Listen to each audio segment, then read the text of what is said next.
Hi, everyone. Welcome to this exciting panel that we have today with you.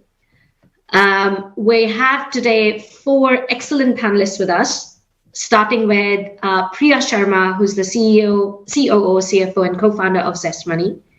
We have Neha Gupta, who's a digital innovator at Ipsen. We have Archana Priyadarshini, who's a general partner at Point One, and we have Professor Anu, who's at School of Entrepreneurship at IIT Bombay. Welcome, everyone. You've all had quite fascinating journeys, going through multiple career paths, changing, from organizations, but also taking like one skill set and learning another one. I think it would be great to start with understanding a little bit about the different choices, what motivated you, what drove you to where you are today, right? Neha, perhaps we start with you. I know you started as a dentist and then now you're a digital innovator at a pharma company. Could you tell us a little bit about what got you here and what was probably a few critical decision points along the journey? Absolutely. Thank you, Purvi. So yes, I think before beginning on, thank you. It's an honor to be part of this extremely embellished panel. And my journey started in a doctor family, and is a very typical Indian doctor family where we are all either doctors or engineers. And I chose to be a dentist plainly because there was no dentist in our family. But then after that, I think I took over the decision making and I specialized as a periodontist and implant dentist and practiced as one in Bombay for 5 years. And it was during this time that I was getting increasingly conscious of how little the technology had created awareness among the patients and dentists, and also how much there was potential for the technology to create impact and improve treatment outcomes.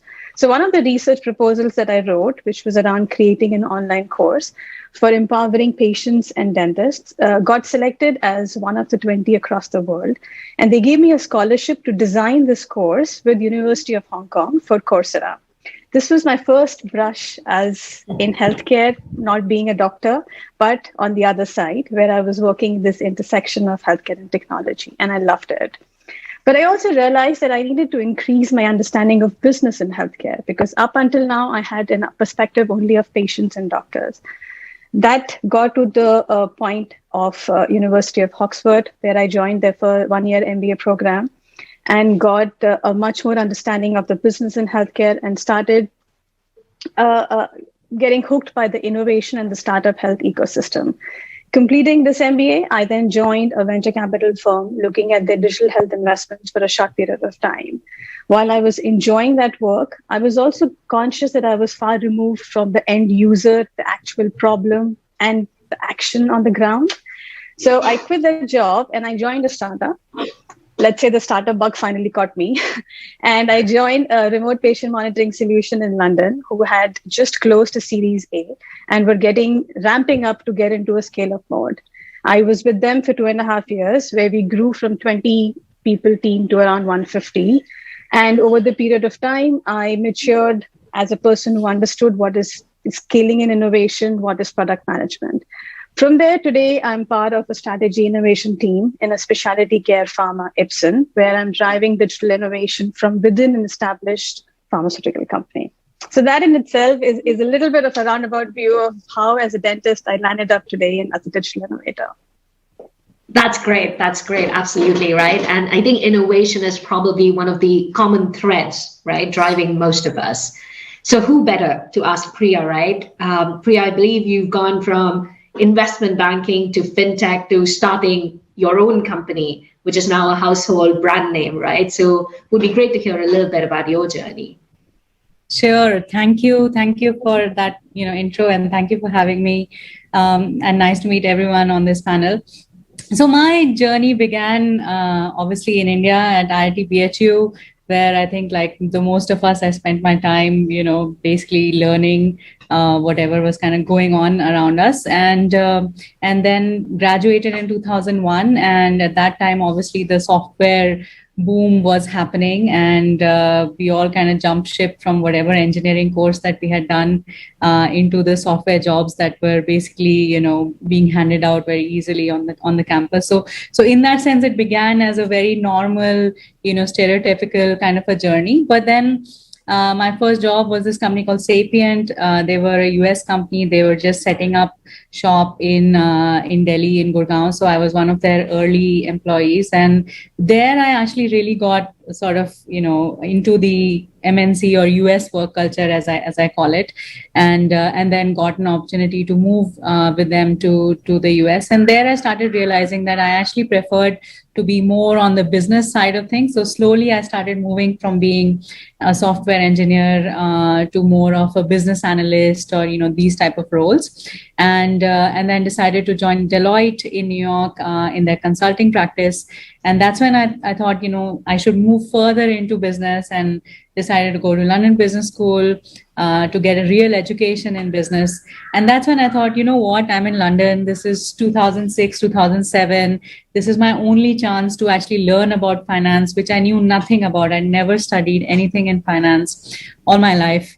And I said, yeah, let's start from scratch. And I decided to do investment banking because I just thought I just couldn't figure out what it was. And I thought that I should do it. I should try my hand at it. And so I landed up in Merrill Lynch. This is in 2007. I was an intern. Again, investment banking was like this. All the investment bankers were the toast of the town.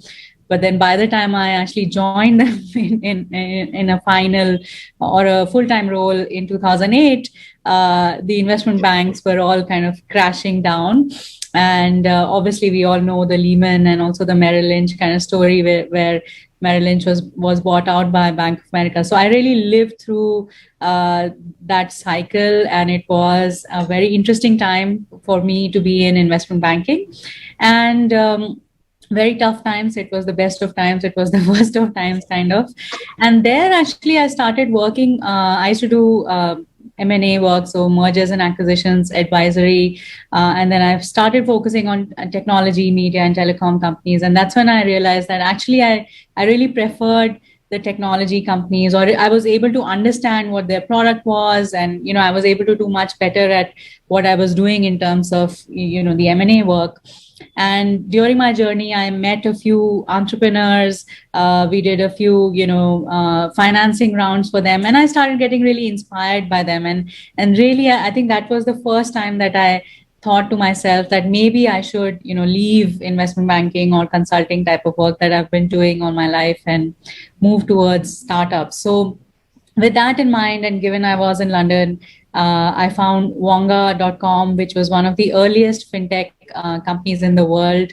They had started in 2007, and by the time I joined them in 2011, they were one of the most famous or even infamous startups in London.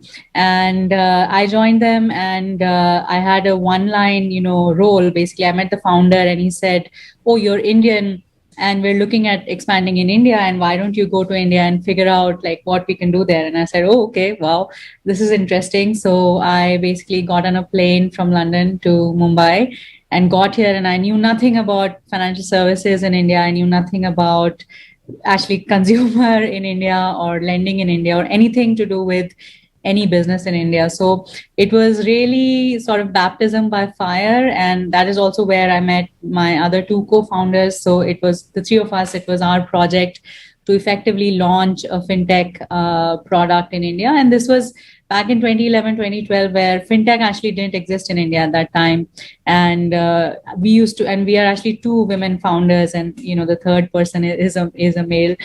So we used to be two women founders who had just basically fresh off the boat from London, and we used to go and speak with the banks, and they used to say, Are you kidding me? Like, how are you going to be able to do something completely digital in India? This is not how it works. And those type of messages actually made us even bold. So we spent a lot of time understanding the market and really understanding the consumer, to the point that we used to be sitting in hotel lobbies and just asking people around, like, how do you interact with your bank? Which bank do you bank with?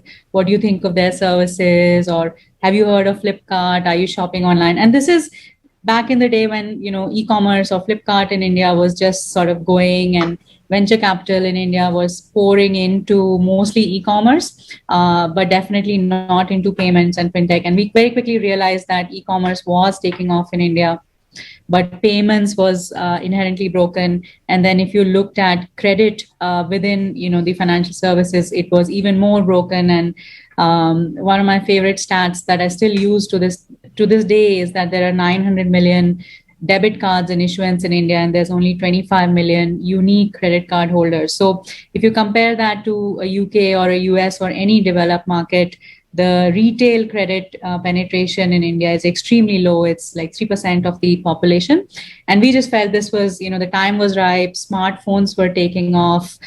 People were more and more digital. Everyone was getting used to using apps, Zomato and all of these apps that have become household names, and some of these things that we use almost daily. Those habits were changing. And so our UK company, the fintech company startup, was we were a startup within a startup. So that is how I got initiated into the startup world. And then they went through their own journey and then decided not to go ahead with the India expansion project. And then me and my co-founders, we said, actually, we love this idea and we think this is amazing. And we actually jumped ship and we launched Zest Money in late 2015, early 2016. And we launched with what is today called globally as a buy now, pay later product. So we are a consumer lending fintech, and effectively the product is basically a checkout financing that's completely instant credit at the point of sale, be it online or offline. And we work with the likes of Amazon, Flipkart, Apple, Reliance, Digital, and the rest of it. So that's been my journey. It's been quite a lot of meandering journey, but I do feel that everything that I did in the past has kind of led to this point here. That's great, Priya. And it almost, as you say, right, baptism by fire. You're almost telling us that it doesn't matter what you do for the 5, 6, 10 years, but you can be ready and follow your path and passion as you discover it, right? Yeah, absolutely. Which is wonderful. And I think, Anu, you can probably tell us a little bit about kind of that track as well, because I understand you spent a long time working with MNCs around strategy and transformation type of roles, but now you work with new founders or people who are trying to, create a new dream. Could you tell us a little bit about your journey as well? Sure. So I thank you, Purvi, and it's great to be on this panel. I probably predate all of you by 10, if not 15 years. I graduated from PanIIT Bombay in 1990, and I am Bangalore in 1992. I define myself as someone who's had this straight path, kind of, it's just this narrow straight path that most of us go through. So in 1992, India was liberalizing. We actually had Manmohan Singh as the chief guest for the convocation in 91. So heady days. So we never had an issue with getting jobs. I mean, jobs chased us. So this is circa 1992. I've spent my career in sales, marketing, and strategy, always with consumer companies. My mother is very happy that at least one of her children works in companies that she can say Anu works in Titan, in Hindustan Lever, and in Britannia, and people know what she's talking about. My brothers work in investment banking and in consulting companies, very much more difficult to kind of explain. And I did that straight up for about 23, 24 years. My last role was as CMO for Britannia. All of you hopefully have had Britannia products at some point of time or the other.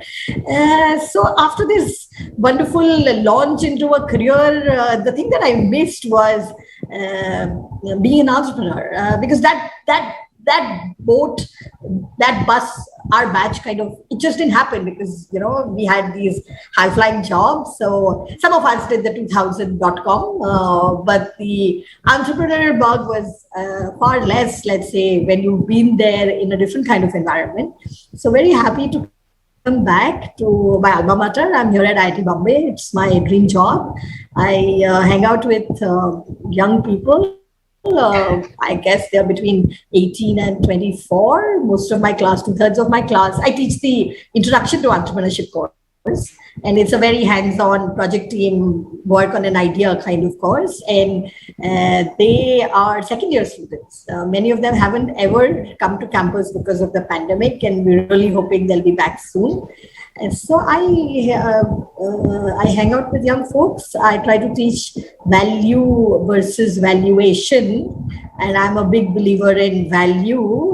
Valuation will follow. That's a personal kind of philosophy. And so we teach and we mentor and we pre-incubate, and I'm sure we'll talk about it along the journey. If I had one other choice in my mind when I did this job, it was to run a chai ki dukaan. That would have been my entrepreneurial venture, where people would be asked to pay in conversations, not in money. Don't need money, just talk to me, and that's good. So yeah, that's me in a nutshell. Thanks, Purvi. Thank you. That's actually great, and hopefully we can all come to your chai ki dukaan for conversation sooner than later.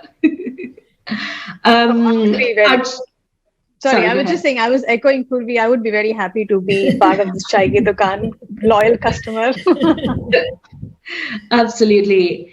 And I guess now, Archana, from your perspective, right? And I think as an investor, and I think it'd be great to hear from your perspective as to how do you look at the industry and what has led you there. Sure. So thank you so much, Purvi, and I'm very happy to share the stage with all the panelists. I see my journey is very similar to Priya. Like, one path is leading to another.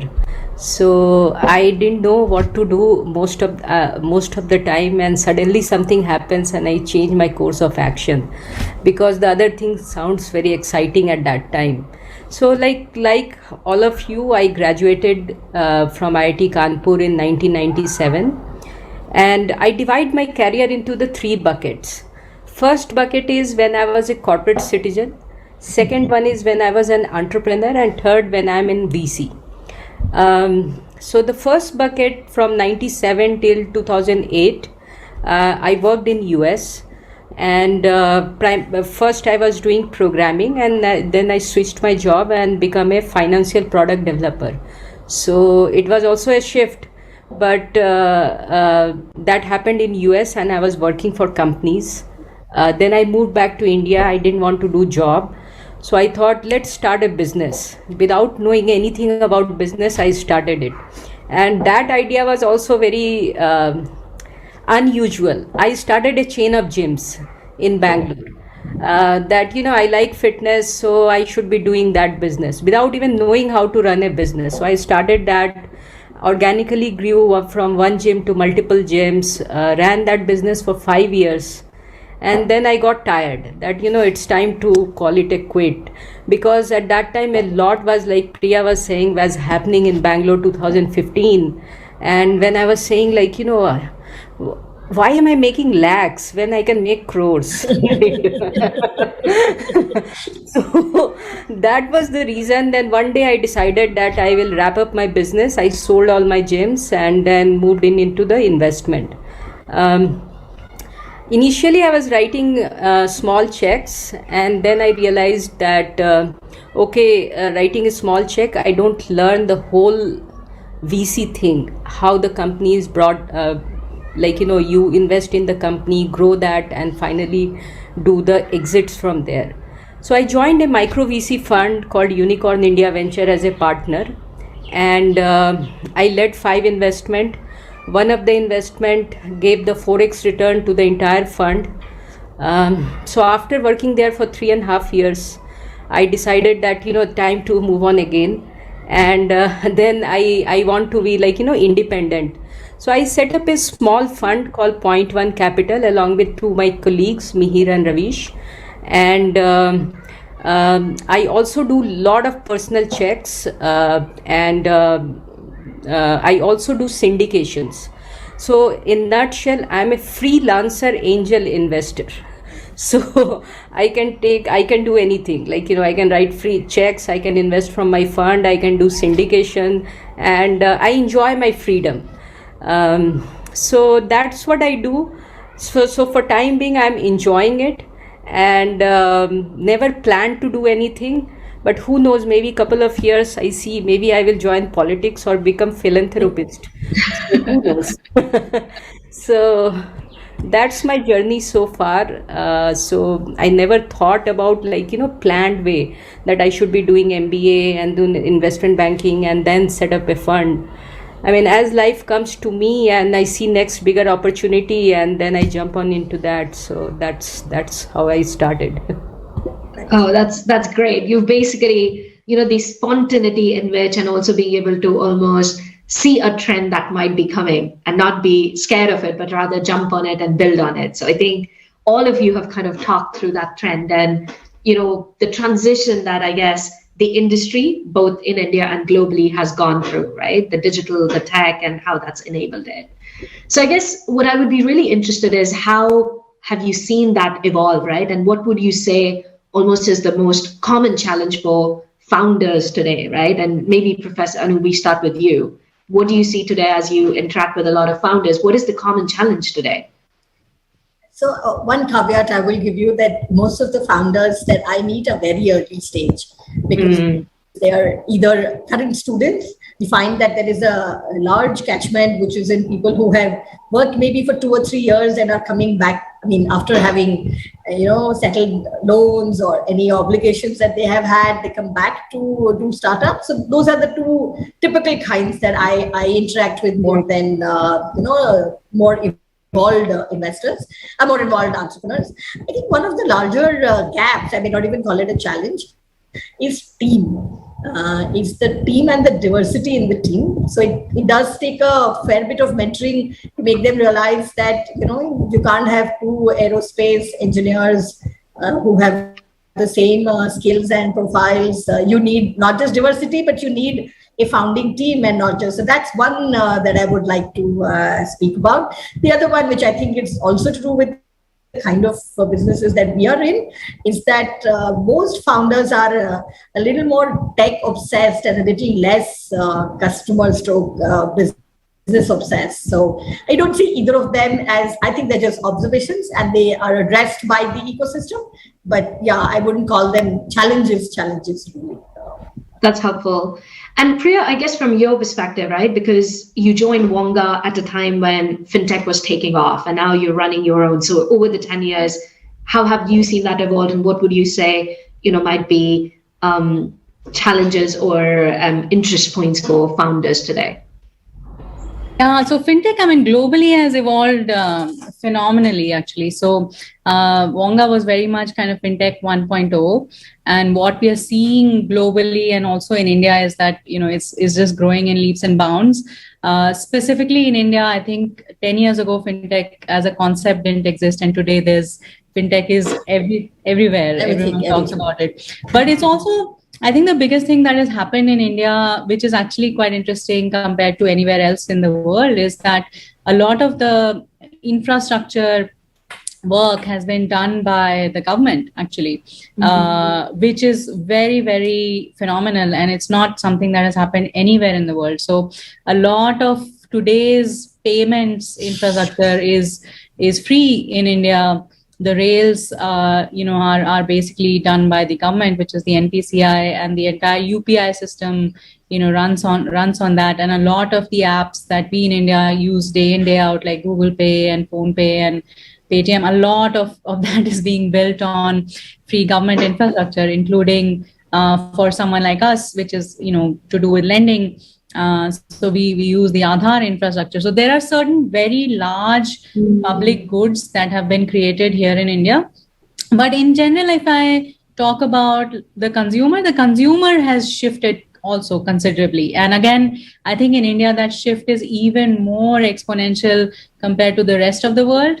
When I joined Wonga, at that time, like the iPhone was like 3 years old or something like that. And really the smartphone, I think smartphone is what brought about fintech, because earlier it was financial services technology, right? So there was always plumbing that was kind of behind the scenes, and banks use technology. It's not like the banks didn't use technology, but it's really the smartphone that brought that financial services to your fingertips and to your mobile phone. And that's what really is fintech. And so obviously we were seeing some of those things play out in UK and Europe. But again, in India, it's just compounded because here you have, I don't know, 500 million people on YouTube today, right? Or on WhatsApp today. So India, I think from that perspective is just phenomenal. And I think as founders, and especially operating in fintech, it's a very fast moving world, because as I mentioned, the government itself is doing all sorts of things all the time. So you have to keep up with what they're doing, and they're definitely trying to create a lot of public goods. So as a founder, you have to figure out ways in which you work with them, or as a company, we are able to work with them and take advantage of that or build on top of that. But at the same time, what happens is that from a competitive or strategy perspective, it starts becoming a level playing field or low barriers to entry. So you're constantly in this tussle where the government is opening up a lot of things, which is great for the consumer and it's great for the ecosystem. But then at the same time, you might have a situation where, and this happened with, for example, Paytm, where they had built a huge business on wallets, which was their own proprietary, closed loop wallet or open loop wallet. And then suddenly UPI came in and Google Pay and Phone Pay kind of took over and people shifted towards that. So from a founder perspective, it's almost like there are so many undercurrents that are happening currently, and then the consumer is benefiting immensely. So the positive of all this is that the consumer behavior has shifted dramatically. I mean, who would have thought, that in India you could buy chai over mobile payment versus paying with in kind, like BD Sutta and conversation and cash, right? That's how we all grew up. That's what we saw in IITs. That's how it was. And today you just don't carry cash. I don't carry cash. And that is just phenomenal. It's phenomenal in India, and it's phenomenal if you look at it from a global perspective. That's not the situation in even in London, or definitely not in the US, where there's a lot of friction in payment. So I think as a founder, you just have to be, constantly on the lookout because there's so much that is changing. No, absolutely. Absolutely. And Archana, if we take a step beyond fintech, right, what is your experience in terms of, what's different for founders today and what are some common challenges? Sure. So before that, I will bucket the founder. See, Priya talked about these challenges from a founder's point of view. Anu talked about from student when they're early budding entrepreneur from their point of view. I'll talk about the real investing money and real founders' point of view, what investors feel, right? So I divide entrepreneurs into three buckets. One, who knows what to do, right? And they don't need any guidance from you. They know, basically you learn from them, right? There are second bucket of entrepreneurs are those who have great idea, but somehow they are not able to articulate their vision because they are able to so much involved into day to day. And that's where investor who really sees those things through plays a very important role in the founder's life, right? They help them in basically defining the product, articulating their vision, and also helping them in sorting out day-to-day challenges. And that's where the founder and entrepreneur relationship gets strengthened, right? Third type of entrepreneurs are wannabe entrepreneurs, who says that my wife has given me 2 years to go and try, and then so you have to identify them and stay away from them. So wife or husband, I guess. yeah, I mean, either way, like, see, entrepreneurship, what I have seen, like, I am not a very great entrepreneur, but what I have seen in the great entrepreneurs who has really changed the course of the way the business works, for them, entrepreneurship is not like, hobby. It's like, it's their religion, right? They truly, truly believe in that, right? So wannabe entrepreneurs, you have to immediately identify them and stay away from that. So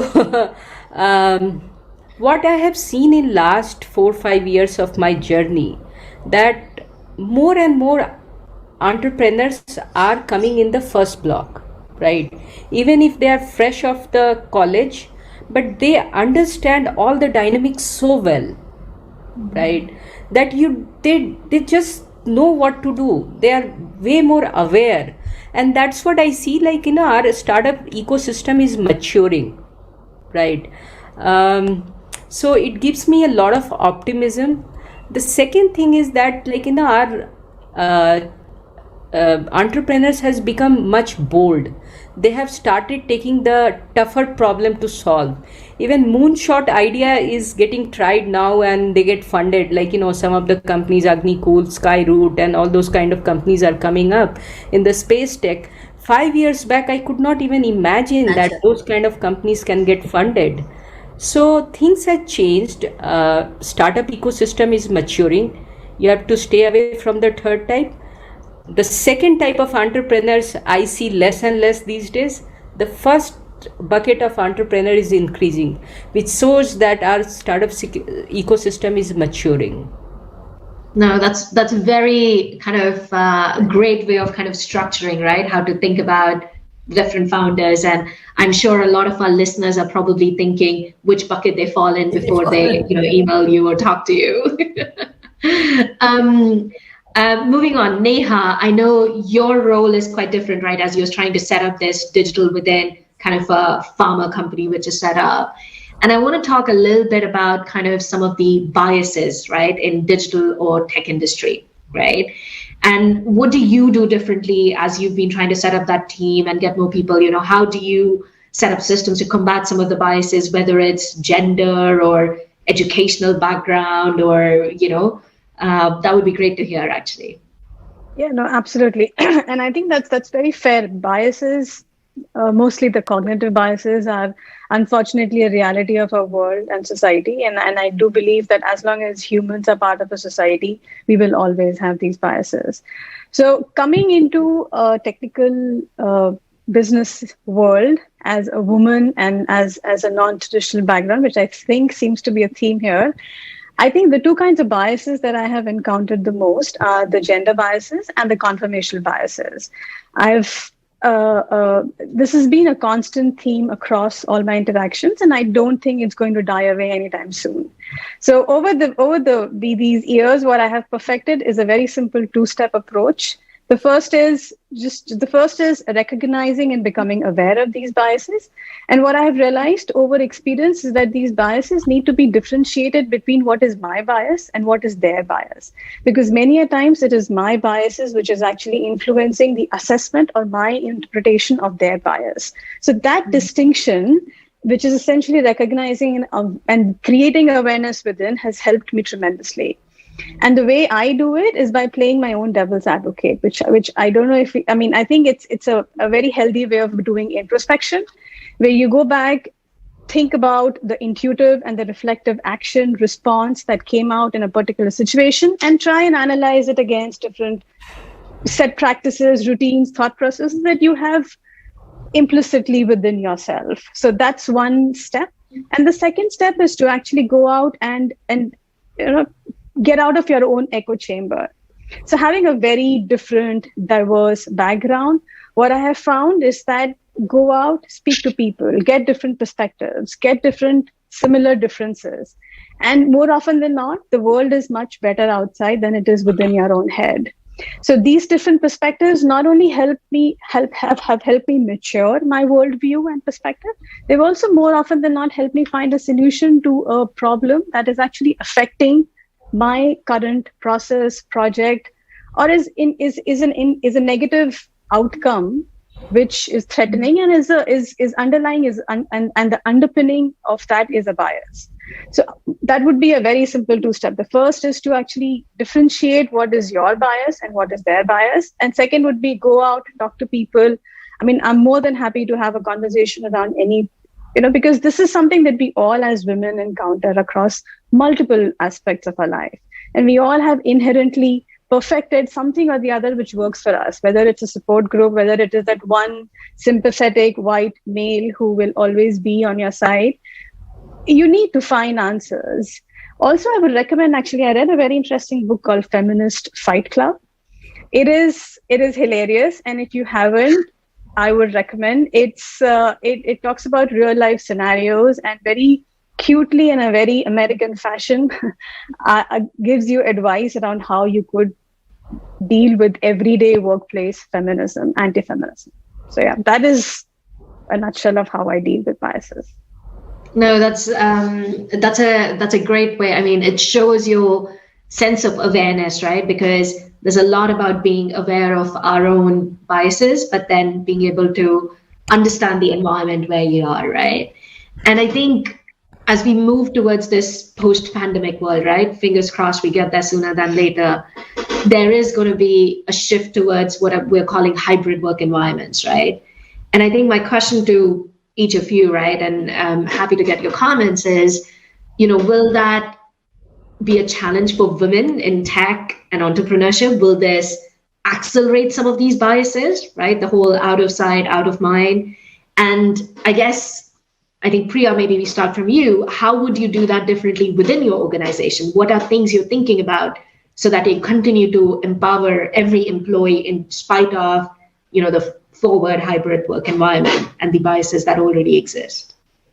Yeah, no, absolutely. So I think there's two things to it. One I actually see or feel and also have seen that actually in the pandemic, what has happened is, and especially with the remote work, what has happened is that the location piece doesn't matter at all. And while obviously childcare is an issue and, people have struggled with taking care of, their kids and doing online classes while kind of both the parents are working and things like that. But at the same time, I do feel that actually if we were to now start moving into a hybrid work mode, then actually it might actually start becoming a bit easier for women because in the sense that, there is generally a lot more flexibility that will now be offered and can be demanded. And earlier it used to be that you had to demand it and it was always kind of like, oh, is this full-time, part-time, blah, blah, blah. And now I just think that actually it might actually be able to bring back also a lot of women who may have actually dropped out of the women force. And we are actually ironically running a program right now where we work with certain these organizations where we work with them to bring back certain women candidates back into the fold, because we are not confined to working from the office, and B, also not in Bangalore or any other geographic location. So actually we do feel that there might be women might be able to come back to the workplace more going forward, and be able to also juggle the commute and not have to waste time on commuting, and that time can be spent on doing other things and things like that. So in general, I do see this as a positive. The second point that you mentioned, and this is actually quite an interesting point about out of sight, out of mind. And I also think that this is also a personality thing, introvert versus extroverts. So we were discussing something internally, culture related, and also looking at like who are the people who speak a lot versus who don't, and how things are being perceived in the Zoom world. And I think this is a very interesting topic. I think some people will have to do some research on it. But yeah, I mean, introverts or people who tend to just, focus on doing, they tend to not actually make themselves visible in a Zoom environment. And then you have a situation where people who are more vocal about things, then Zoom is a very good platform for them to showcase what they're doing day in and day out. whereas the other person might be actually just busy doing whatever else that they're doing and not actually talking so much in the meeting or things like that, right? So I think it's more of a personality thing also. And as we move into a hybrid culture, how do we take those personality constraints? And definitely when it comes to women, we tend to in general not speak too much about ourselves and let our work speak for ourselves kind of mentality. And yeah, don't get into too many kind of water cooler conversations. Like those issues already existed with women, versus what we used to find was that, men would actually get a lot more work done, be better at networking and things like that. So it just becomes even more exacerbated in the Zoom environment. I don't have a answer or a solution to this, but I think one of the things that we as leaders have to start doing is actually acknowledging or being aware that these are now issues, that just because someone is not saying something or talking too much on a Zoom call doesn't mean that they're not contributing, or doesn't mean that they don't have a point of view, for example. And so we, even when it comes to performance evaluation and things like that, we need to start becoming cognizant of that. So yeah, this is, I think this whole dynamic is going to change, and it's all new for all of us. So we have to kind of learn and adapt. But I do see this in general as a positive. I would recommend that a lot of women, who had taken a back seat should probably now look at coming back, because I do feel that a lot of the constraints around commuting and all of those things can go away, and hybrid can be a net positive for a lot of women. I'm going to add something to what Priya was saying, Please. which is that definitely it is going to be hybrid in whatever kind of organization, small or large. We have all enjoyed the benefit of not commuting and not spending time on things that we don't want to. So we're never going to go back to 5-day weeks, all out of an office space. I think the other thing the world is moving to is definitely the gig economy. I don't think as ourselves, as people who are seeking jobs, want those the straight line path or whatever I call, that is, you grow within the organization, go to the next level. I mean, those were structures we had created. Life is opportunity is giving us other structures to be looking at. So people are happy with the work they do. I think men can find their fortes in this space. You don't have to conform. And we didn't have an alternative. We had only those structures. I think this pandemic has kind of made us rethink many of these. So I completely agree with what Priya said. Just added one more dimension, that we're no longer stuck with the careers of the past. I mean, young people of today do not see their careers as being CEOs of some company 20 years down the line. That's history. That's completely history. So I think people more and more will seek for doing things that they want to do. And today's world offers us opportunities to do things we want and make money at the same time. So I think the world is a much better place than we were a couple of years ago. Yeah, no, thank you. Thank you. And Archana, did you have anything to add? So I would like to add, two things, right? That when the working from home is happening, everybody is at home, spouse, kids, everybody is at home, and a lot of time household help is also not available, right? What I have seen, that at least in a middle class family, lot of gender, which has compelled for little bit more gender equality, right? I see this as a very positive change.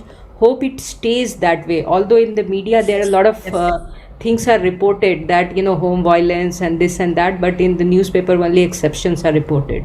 But in general, I see more equality coming in at the home front level, home chores level, which is a very welcome change which I am noticing. Second point which I have seen, this epidemic has given an opportunity to think to think about themselves for everyone, right?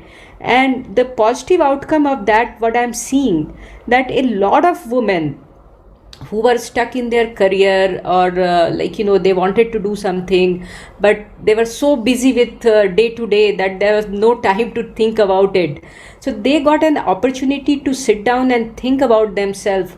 And I see, in last 6 months, I see so many women entrepreneurs are coming up with new ideas, mostly around fintech, edtech, and health tech. And I'm delighted to see all that.